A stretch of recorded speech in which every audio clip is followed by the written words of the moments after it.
Ilabas mo yan ako! Ayaw ko dyan sa tatlong Ano ba? yan! Ayaw ko nga sa tatlong na yan eh! Makinig ka nga sa akin, ano ka ba? Nak? Nak, nakasaing ka na ba? Nak? Nak? Nak, Oh, sa'yo anak ko, wala yung mga gamit na. Anak ko, patay. Oh, mapano? Nakita mo ba yung anak ko? Kanina, napansin ko kanina doon, may kasamang lalaki kanina eh. Kilala mo yung lalaki? Hindi, may dala silang bag eh. Yung malaki ang tiyan na ano, kung sino yun. Best friend mo, hindi mo kilala kung sino yung kasama. Ay, hindi naman nasabi minsan na ano yun. Hindi naman nagsasabi sa akin minsan. Ano ba itsura? Tatsulog yung mukha? Oh, yung malaki ang tiyan na parang maitim-itim yun. Maitim? Naku po! Si Tatsulok yun! Ah, hindi ko kilala yun eh. Hindi ko, ngayon ko lang, kanina ko lang nakita yun eh.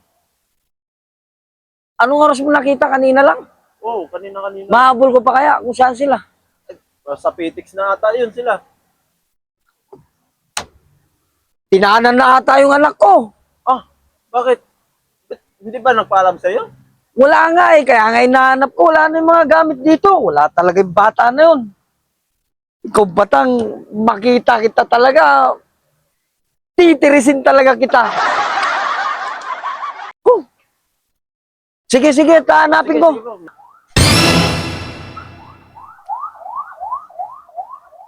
Dear Papa, pasensya ka na, hindi ako nagpaalam sa'yo.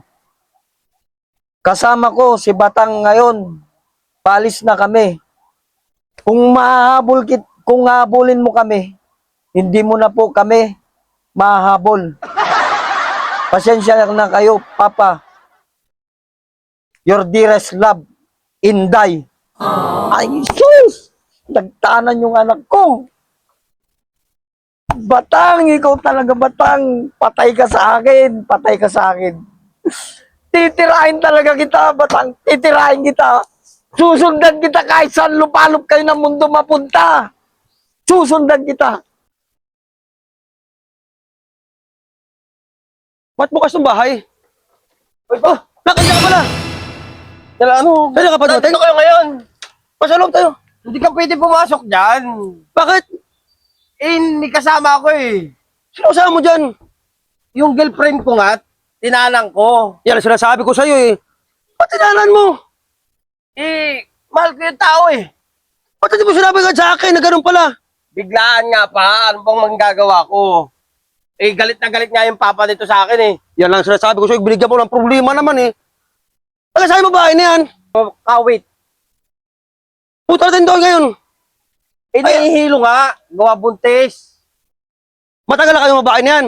Nung niligawan ko yan, matagal na. Pero ang problema nga, galit na galit yung papa niya sa akin. Lagi nga tawag sa akin si Tatsulok eh. Ano ba yan? Pati pa naman ganyan. Binigyan mo tayo ng problema. Ang dami natin problema sa buhay. Dadagan mo pa. Ano gagawin ko eh? Nandyan na yan. Hanapin natin yung magulang ko. Sabi natin, hindi ko papayag na gano'n. Kasi may kapalit ka rin babae. Paano kung gawin sa'yo ng... Oo na nga. Mali na nga yung nagawa ko eh. Tara! Punta natin doon. Yung magulang ng babae. Usapin natin na kung bahala mag-usap. Hindi nga pwedeng umalis to. Gawa ng nahihilo nga. Eh tayong dalawa na lang. Mag-usap. Tara. Ano ka ba? Grabe ka naman. Ang dami na problema sa buhay mo. Dadagan mo pa. Mula doon malay ka. Puro lang problema bigyan mo sa akin eh. Tara! Wait lang. Paalam lang ako dito. Pisan mo! Yung sinasabi ko sa'yo, puro kasi problema bigay mo mula ng maliit ka pa eh. Naka lang ha. Pasahin mo na mo, balikan tayo. Oo nga. Napakain mo na ba yan? Oo, kumain na kami kanina. Sabi sa'yo, puro kasi problema eh. Ang dami natin problema sa buhay, tapos nadagan mo pa. Wala helmet. Isa. Yung motor mo na, sakyan mo na lang. Yan sinasabi ko sa'yo. Ikaw kasi, ang daming bata-bata pa kung ano nagawin mo sa buhay mo. Mahal ko yung tao eh. Anong gagawin mo? Usapin na mabuti ang magulang niya ha. Ako mapag-usap mamaya doon. Galit nga yun eh. Hindi ka makipag-usap. Ako na nga harap doon, wag ka nang masyadong kuhan. Ikaw na nga ang gumawa ng kasalanan, hindi ka pang mag-galit sa magulang niya. Ako lang makapag-usap sa magulang niya.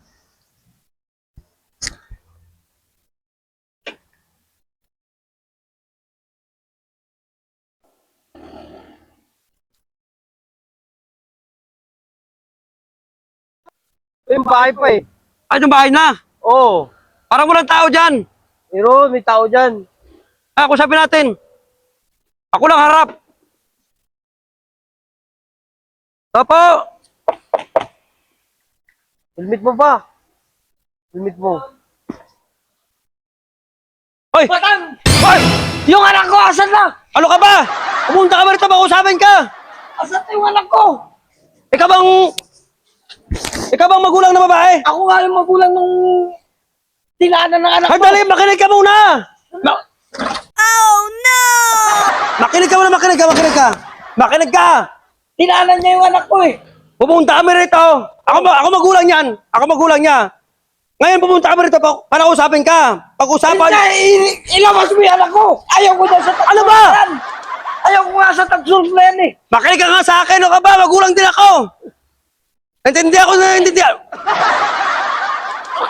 Ano ka? Makinig ka sa akin, makinig ka, makinig ka. Oh. Nakwento sa akin anak ko, ang nangyari sa anak mo, nabuntis nga, tinanan niya. Nabuntis. Oh. Ngayon! Ano ka ba? Pag-usapan natin ang buti yan. Hindi pwede yun. Ano tinaanan niya yung anak ko? Pumunta kami ng anak ko rito, pag-usapan ng mabuti yan. Yung problema sa anak niya. Hintay nasa bahay. Oo. Nahihilo. Bakit? Nabuntis nga! Buntis! Buntis! Hoy! Buntis! Ano ka ba? Bitawan mo yan, makinig ka. Pag-usapan ng mabuti yan.